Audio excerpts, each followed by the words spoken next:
Hello dear student, आज के इस वीडियो लेक्चर में हम आपको बताएंगे क्लास 11th के चैप्टर नंबर 3 वनस्पति जगत प्लांट किंगडम के विषय में। दूसरे चैप्टर में हम लोग डिस्कस कर चुके हैं जीवधारियों के वर्गीकरण का, जिसमें आपको बताया गया कि आर.एच. व्हिटकर का जो सर्वमान्य क्लासिफिकेशन है, जिसमें 5 जगत किंगडम को पढ़ाया गया: मोनेरा, प्रोटिस्टा, फंजाई, एनिमेलिया तथा प्लांटी के विषय में।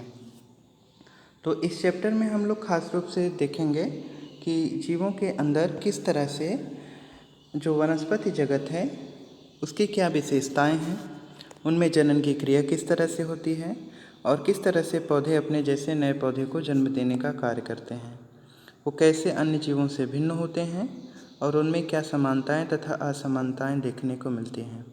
इसमें हम लोग खास रूप से देखेंगे शैवाल, ब्रायोफाइटा, टेरिडोफाइटा, जिम्नोस्पर्म और एंजियोस्पर्म के विषय में डिस्कस करेंगे।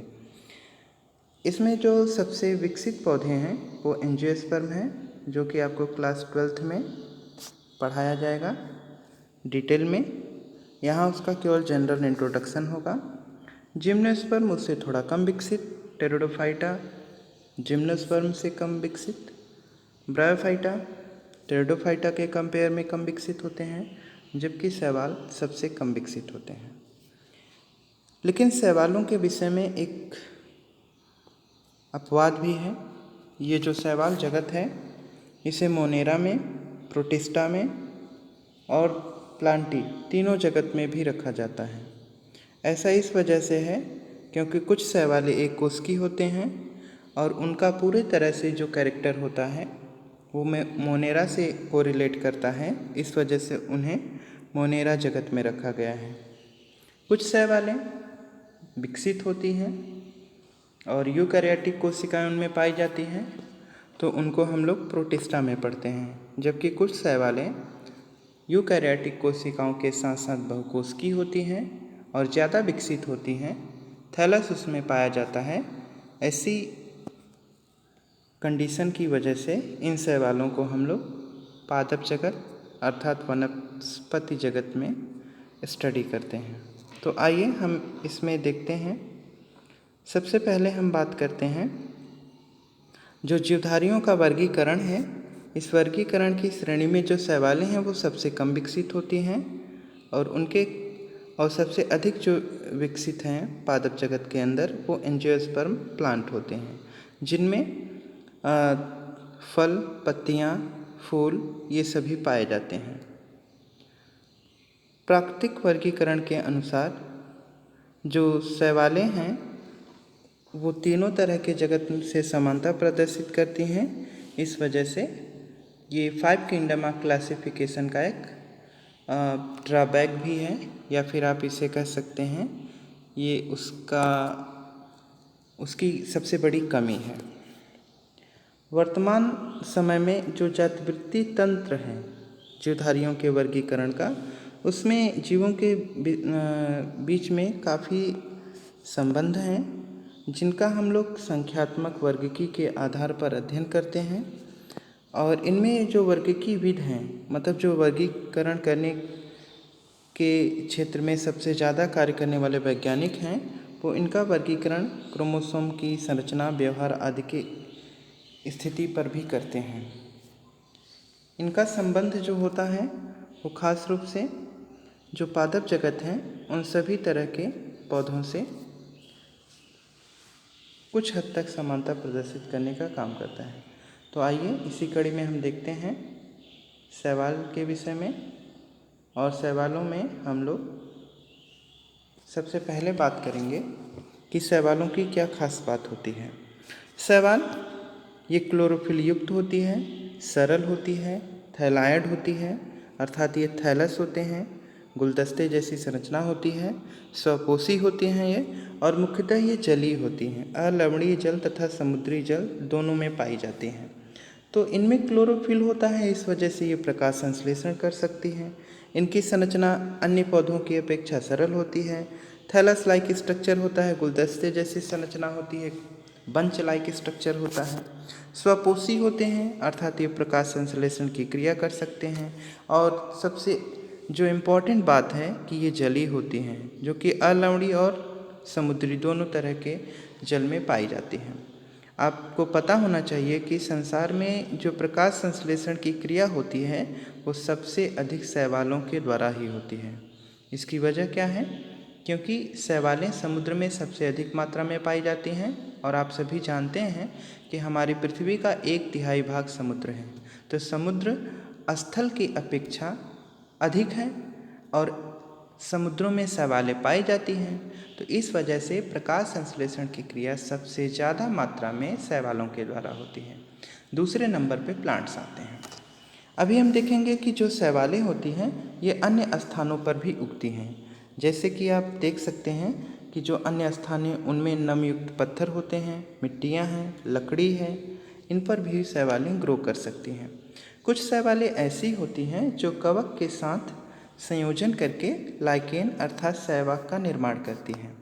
जब ये शैवाल का निर्माण करती हैं तो ऐसी स्थिति में ये क्या करते हैं, किसी दूसरे जीव के अंदर या फिर उसके ऊपर भी ग्रो कर सकती हैं, जैसे स्थला रीछ।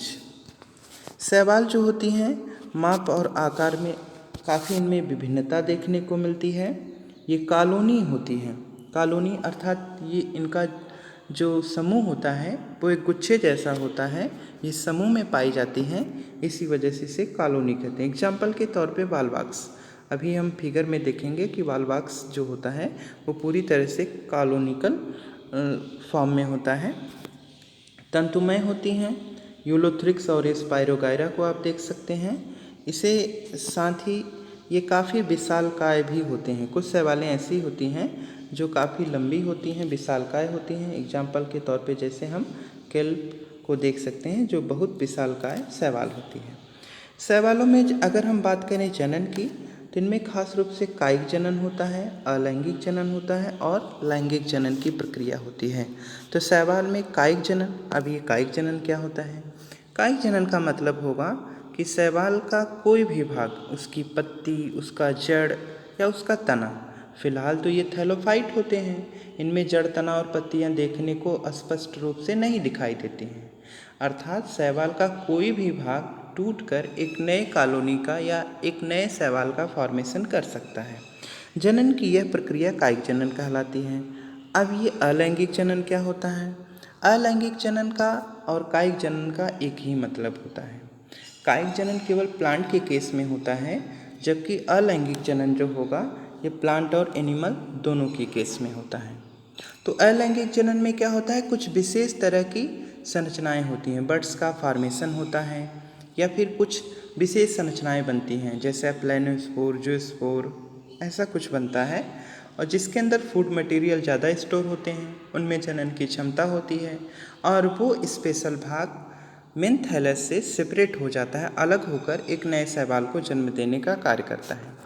शैवालों में जो लैंगिक जनन की प्रक्रिया होती है, इसमें क्या होगा कि एक मेल थैलस होगा तो दूसरा फीमेल थैलस होगा, कोई एंथ्रिडिया का फॉर्मेशन करेगा तो कोई आर्चिगोनिया का फॉर्मेशन करेगा। अब ये एंथ्रिडिया और आर्चिगोनिया क्या होता है? तो एंथ्रिडिया को हम लोग हिंदी में कहते हैं पुंधानी, अर्थात ये पुरुष जनन अंग की तरह कार्य करेगा, और जो आर्चिगोनिया होती है उसे हम लोग कहते हैं स्त्रीधानी, अर्थात ये स्त्री जनन अंग की तरह कार्य करता है। तो जो एंथ्रिडिया होता है, एंथ्रिडिया क्या बनाएगा? एंथ्रोजॉइड्स बनाएगा, और जो आर्चिगोनिया होगी वो एग सेल का फॉर्मेशन करेगी। तो ऐसी स्थिति में जो एंथ्रिडिया और आर्चिगोनिया जो होंगे उन दोनों की सहायता से लैंगिक जनन होगा। अर्थात लैंगिक जनन में आप सभी जानते हैं कि फ्यूजन होता है मेल और फीमेल गैमीट का। तो मेल गैमीट का फॉर्मेशन एंथ्रिडिया करेगा, जबकि फीमेल गैमीट का फॉर्मेशन आर्चिगोनिया करेगा। अब यहाँ पे हम देखेंगे कि कायिक जनन जो होगा वो विखंडन विधि के द्वारा खास रूप से होता है और प्रत्येक खंड जो होते हैं वो थैलस के रूप में कन्वर्ट हो जाते हैं, जबकि जो अलैंगिक जनन की प्रक्रिया होती है वो बीजाणुओं के द्वारा खास रूप से होती है। सामान्यतः जो बीजाणु होते हैं वो जूस्पोर होते हैं। जूस्पोर का मतलब इस तरह से कुछ बीजाणु बनेंगे और इसमें ये वाला जो हिस्सा होता है ये फ्लैजेला का काम करता है। लोकोमोशन का काम करता है। ये एक स्थान से दूसरे स्थान तक जा सकते हैं, गमन कर सकते हैं और वहाँ पे अपने जैसे नए शैवाल को जन्म देने का कार्य कर सकते हैं। इसमें कशाभिका होती है। कशाभिका का मतलब वही फ्लैजला होता है जो चलायमान होगा अर्थात गमन कर सकेगा और अंकुरण के बाद ये क्या करेंगे, एक नए पौधे के रूप में विकसित हो जाते हैं। लैंगिक जनन की क्रिया में मैंने आपको बताया कि 2 युग्मकों का संलयन होगा अर्थात सिनगेमी होगी, फ्यूजन होगा और ऐसी स्थिति के कारण एक नए शैवाल का जन्म होगा। ये जो युग्मक होते हैं ये लैंगिक जनन की क्रिया के समय जो युग्मक होते हैं ये कशाभिक युक्त होते हैं, फ्लैजला युक्त होते हैं। जैसे कि आप एग्जाम्पल के तौर पे देख सकते हैं यूलोथ्रिक्स के अंदर। इस यूलोथ्रिक्स जो होता है ये क्या होगा कि फ्लैजला विहीन भी हो सकता है। यूलोथ्रिक्स जो होगा इसमें फ्लैजला होगा, लेकिन कुछ ऐसे भी शैवाल होती हैं जो जिनमें फ्लैजला नहीं पाया जाएगा, ये फ्लैजला विहीन होती हैं। एग्जाम्पल के तौर पे स्पायरोगायरा। तो यूलोथ्रिक्स के अंदर लैंगिक जनन होगा और इसमें फ्लैजला पाया जाएगा, लोकोमोटरी ऑर्गन होगा, जबकि स्पायरोगायरा में भी लैंगिक जनन होगा परंतु इसमें फ्लैजला नहीं पाया जाएगा। ऐसे जनन को हम लोग क्या कहेंगे, समयुग्मकी।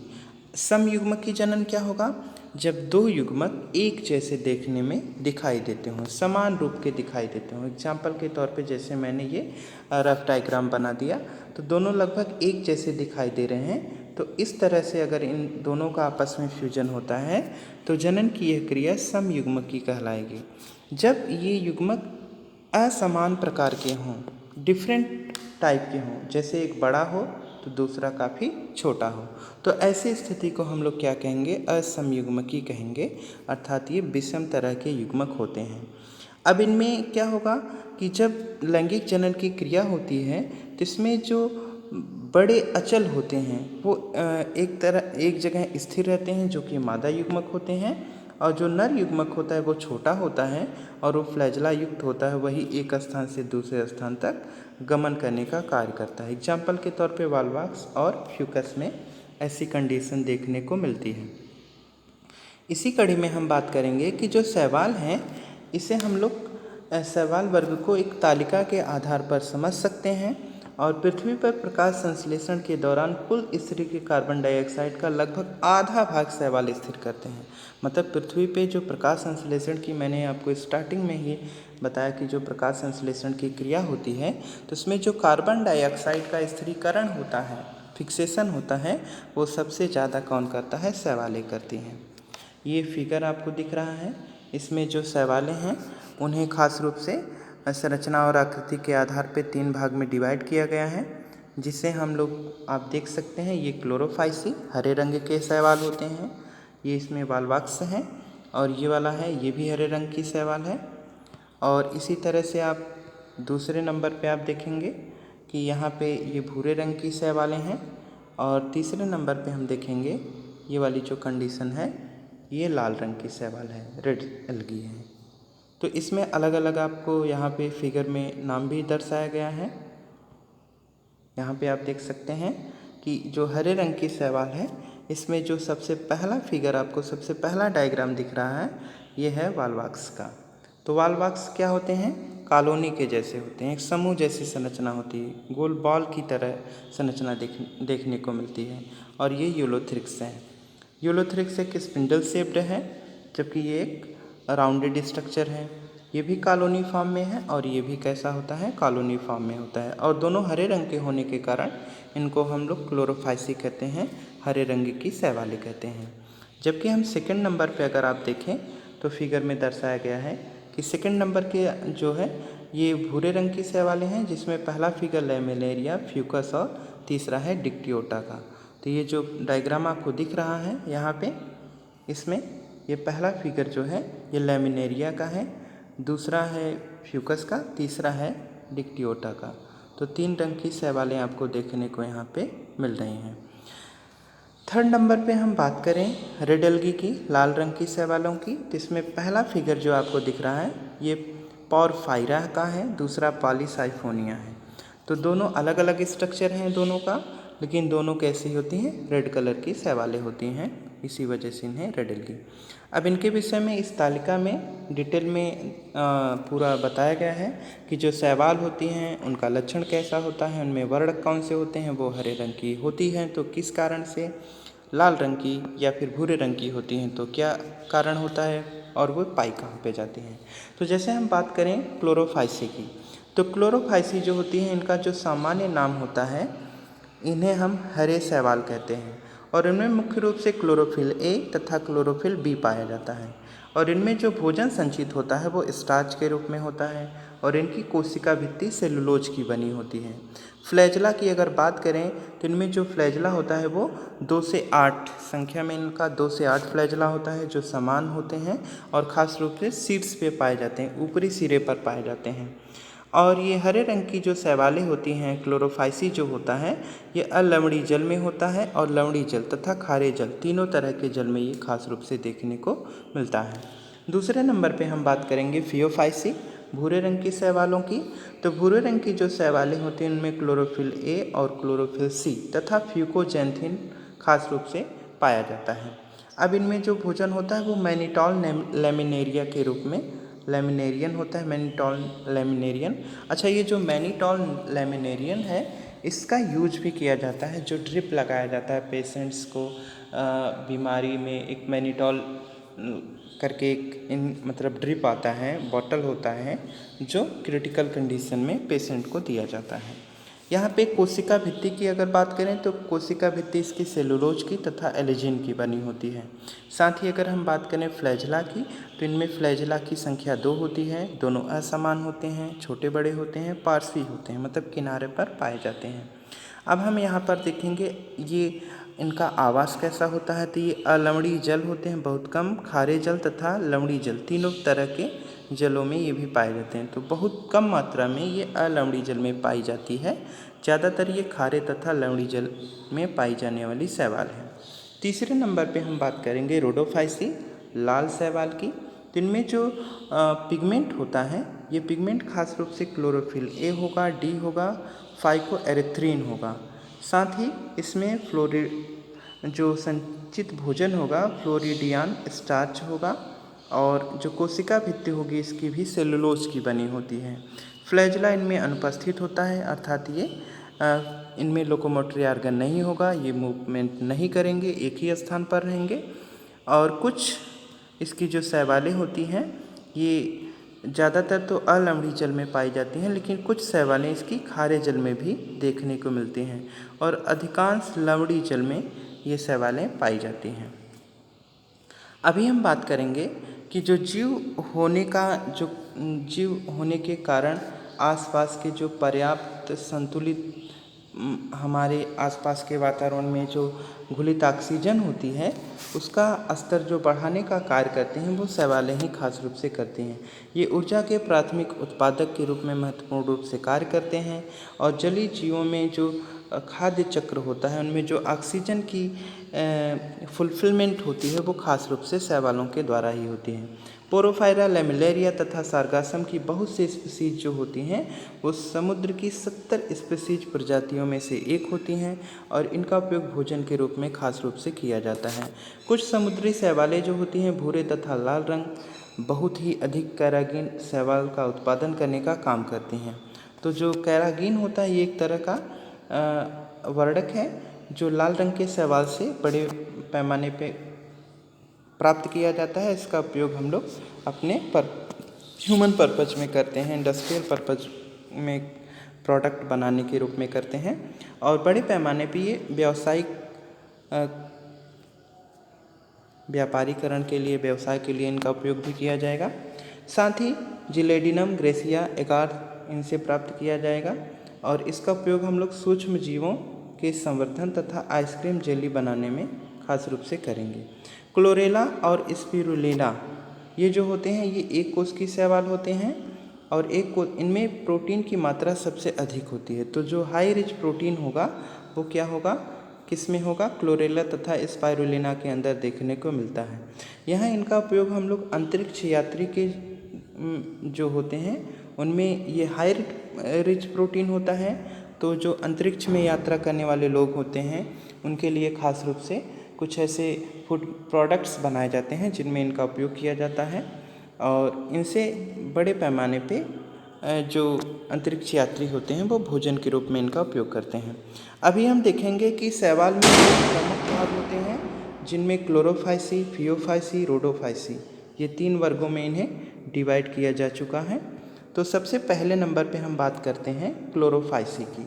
तो क्लोरोफाइसी जो होते हैं इन्हें खास रूप से हम लोग हरे रंग की शैवालें कहते हैं। ये एक कोश की होते हैं, कॉलोनी होते हैं और तंतुमय होते हैं और ये मुख्य रूप से हरे रंग के इस कारण से होते हैं क्योंकि इनमें क्लोरोफिल ए तथा बी प्रभावी रूप से पाए जाते हैं। तो क्लोरोफिल ए और बी की वजह से ये क्या होते हैं, हरे रंग के होते हैं।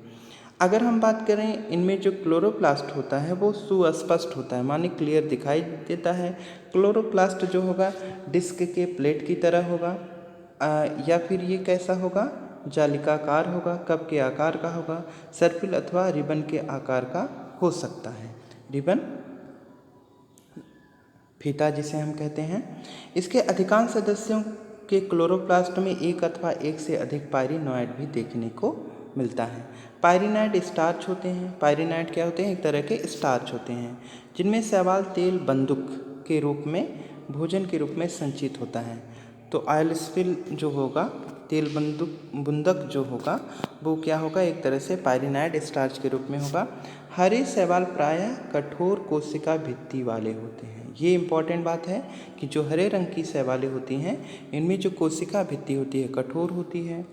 साथ ही इनकी भीतरी सतह जो होती है वो सेलुलोज तथा पेक्टोज की बनी होती है। अभी हम अगर बात करें कि जो कायिक जनन की प्रक्रिया होगी इनके अंदर, क्लोरोफाइसी के अंदर, इनका जो तंतु होगा, तना जो होगा या फिर इनका जो थैलस होगा उनके टूटने से अथवा बीजाणु के बनने से होती है।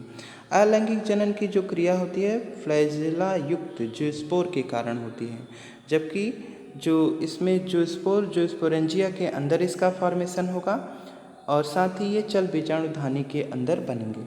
लैंगिक जनन की जो इसमें प्रक्रिया होती है इनमें काफ़ी विभिन्नता देखने को मिलती है। ये समयुग्मकी, असमयुग्मकी तथा विषमयुग्मकी प्रकार के होते हैं। इनके सामान्य सदस्य जो होंगे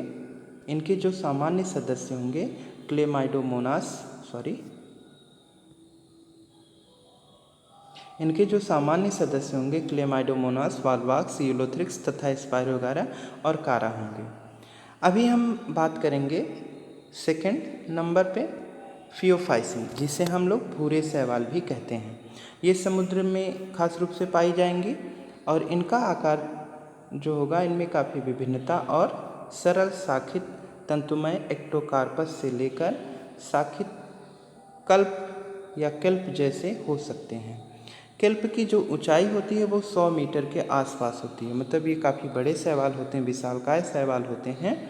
और ये भूरे रंग के क्यों होते हैं, क्योंकि इनमें क्लोरोफिल ए, सी और कैरोटीनाइड के साथ साथ जैंथोफिल वर्णक पाया जाता है, इसी वजह से ये भूरे रंग के होते हैं।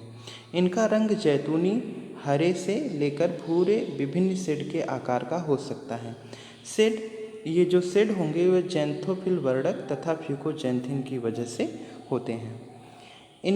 अगर हम बात करें इनमें जो विभिन्न तरह के जो जटिल कार्बनिक पदार्थ होंगे, कार्बोहाइड्रेट होंगे, तो जटिल कार्बोहाइड्रेट जो होगा, भोजन जो होगा वो कार्बोहाइड्रेट के रूप में होता है।